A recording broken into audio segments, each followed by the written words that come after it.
Wangkal Doyong merupakan dusun di antara 5 dusun yang ada di Desa Sumurkidang, Kecamatan Bantar Bolang, Kabupaten Pemalang. Letaknya di selatannya Desa Pegiringan. Menurut para sesepuh, cicit dari Embah Dapian, pemberi nama Wangkal Doyong. Desa Stopeng. Konon di situ terdapat pohon jati yang sangat besar diberi nama Jati Stopeng. Jati tersebut tidak bisa ditebang oleh orang awam biasa. Sekitar tahun 1600 Masehi, di daerah Kabupaten Pemalang, di Desa Stopeng, dilarang keras mengadakan pertunjukan wayang kulit. Pada era pewayangan sedang populer di tanah Jawa. Tiba-tiba di Desa Pegiringan, tetangga Desa Stopeng, ada salah seorang yang terkenal sebagai orang yang kaya raya menghadirkan pentas wayang didalangi oleh Prabu Bahureksa.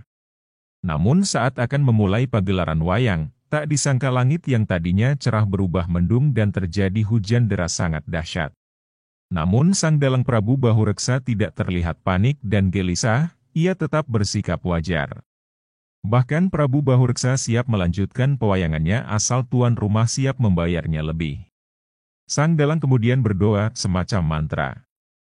Sungguh sangat menakjubkan setelah ia berdoa tiba-tiba hujan yang begitu deras reda seketika. Disitulah kesaktian Prabu Bahureksa mulai terlihat.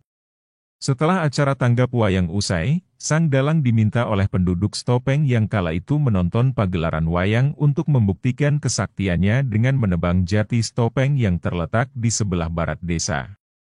Tempatnya sekarang kurang dikenal sebagai Stopeng, lebih dikenal dengan Endauan. Jati Stopeng saat itu tidak ada yang sanggup menebangnya. Setiap pukulan benda tajam selalu saja jati Stopeng mengucurkan air darah dan nanah, dan mengalir dari pohon tersebut ke kali dan merubah air kali itu berwarna kuning. Air itu mengalir hingga ujung desa paling timur. Makanya sekarang kali di ujung desa bagian timur disebut Kali Kuning yang maksudnya air kali itu berwarna kuning.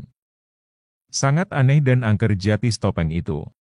Sang dalang yang tampak terlihat sebagai pendekar yang sakti akhirnya ingin membuktikan kesaktiannya dengan menebang pohon itu. Singkat cerita, ternyata sang dalang Prabu Bahureksa memang benar sakti. Atas usahanya dengan bersusah payah ia mampu menebang jati Stopeng.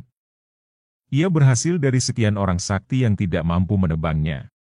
Setelah penebangan, pangkal, tunggak, dari jati Stopeng tersebut dijadikan perahu oleh dalang Prabu Bahureksa bersama masyarakat.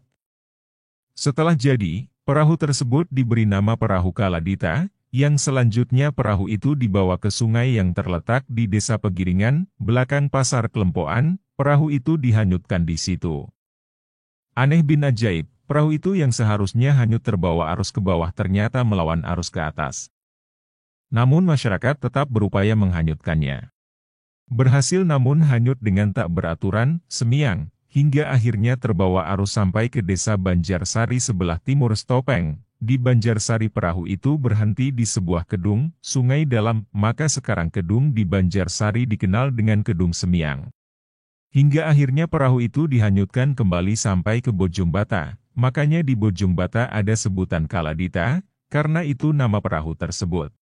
Perahu tersebut kembali dihanyutkan hingga sampai ke Desa Serang Petarukan, tempatnya di kuburan daerah sana ada sebuah kentongan, alat tabuh suara, yang terbuat dari ujung perahu Kaladita, perahu yang terbuat dari jati Stopeng. Dulu sebelum menjadi nama Wangkal Doyong namanya adalah Desa Stopeng. Jati tersebut yang dulu terletak di lokasi Endauan tumbuh bersebelahan dengan pohon wangkal. Kedua pohon itu sama-sama besar. Hanya saja lebih besar jati Stopeng. Makanya dulu jati Stopeng dijadikan nama dusun. Setelah Stopeng roboh, pohon wangkal yang berubah menjadi keramat, hingga akhirnya desa itu lebih terkenal dengan wangkalnya. Dan dusun Stopeng berubah nama menjadi Dusun Wangkal, tetapi belum Wangkal Doyong.